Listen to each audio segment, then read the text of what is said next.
No, the first question I had was just about your songwriting. So like some people write because of breakups or just because they're lonely or even because they're bored or things like that. So how did you get involved in songwriting and also like just in music in general? Yeah, I was really, really quiet as a kid. I like played baseball and soccer for several years, and one of my coaches literally asked my parents if I knew how to talk because I like didn't talk. In high school, I kind of got introduced to music. I was in a choir and started learning the guitar.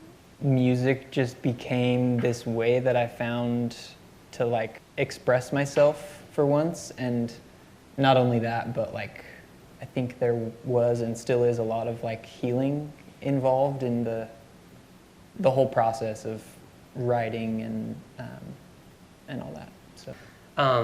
So I went back, did a deep dive on your Instagram, and I'm quoting here. Instagram. Wow. You said that songwriting is just singing random gibberish over some chords that you like and hoping that something makes sense.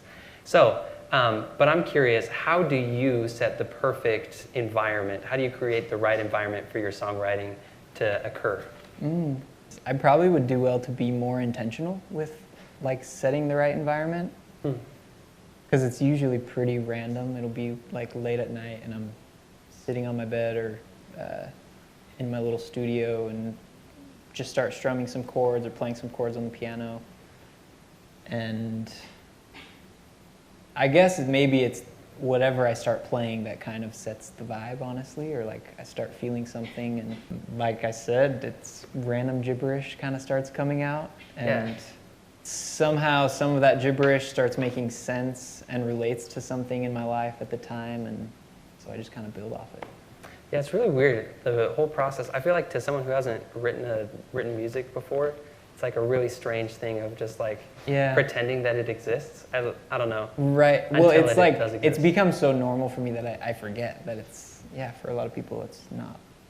It's not just like a normal thing. Yeah. Yeah, you have a special superpower. I don't know about that. That most of the population doesn't. I agree. My songwriting usually happens not intentionally. So maybe that could be both of our New Year's resolutions. Yeah, more intentional with our. But you don't take any like drugs? No. No drugs. No hallucinogenics. Okay, cool, good. That was water. No, just the guy. If you're looking. No, I'm just kidding. Also, from a deep dive on your Instagram, it's clear to me, at least from a outside perspective, it seems like the outdoors are important to you. So I'm a fan. Are you? Yeah. Okay. Because I mean, I saw a little quote from Henry David Thoreau once. I don't remember exactly what it was. Me neither. I went into the woods. That's what it was. It's from the beginning of Walden. I went into the woods, and I don't remember the rest. It's because I wish to live deliberately, and front only the essential things of life. It's coming back. Something like that. That's all I remember.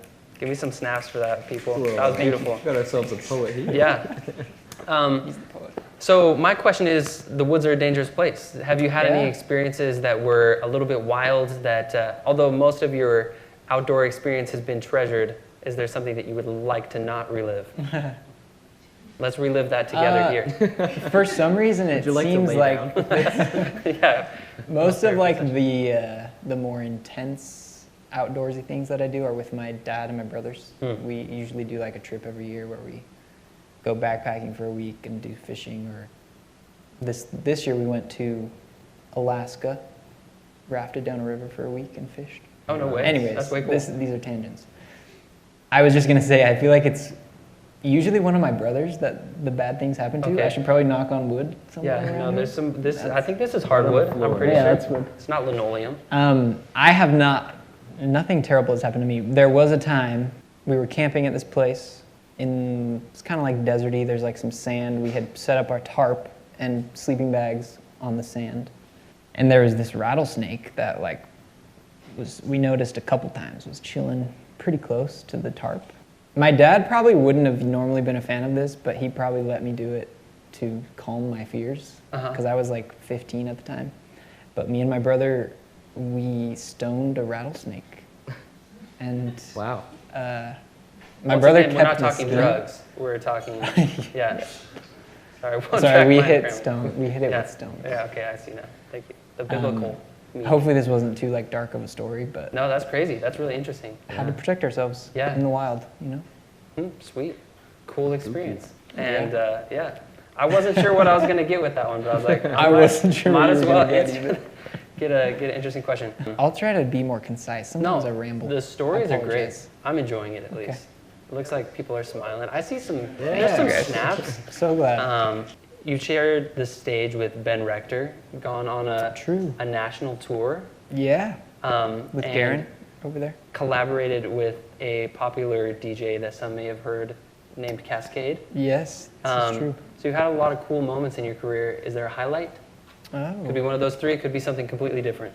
Opening for Ben Rector was really cool. Chris was just asking me about that. He asked what the biggest crowd I ever performed for was. I think there were like 2,000 people at BYU, and it was really cool. But I will say the little tour that we did last year with Garon and Joseph, who moved to London, I mentioned earlier. Yeah. That was what? No. Sorry, were we booing? Not booing him, Oh, but okay. booing his move Booing to that he London. left. Got it. Yes. Okay. He's We a love really Joseph, nice guy. but Chris, we're don't sad be a that he bully. left. Sorry, Yeah. so sorry. That was, I would consider that a highlight for sure.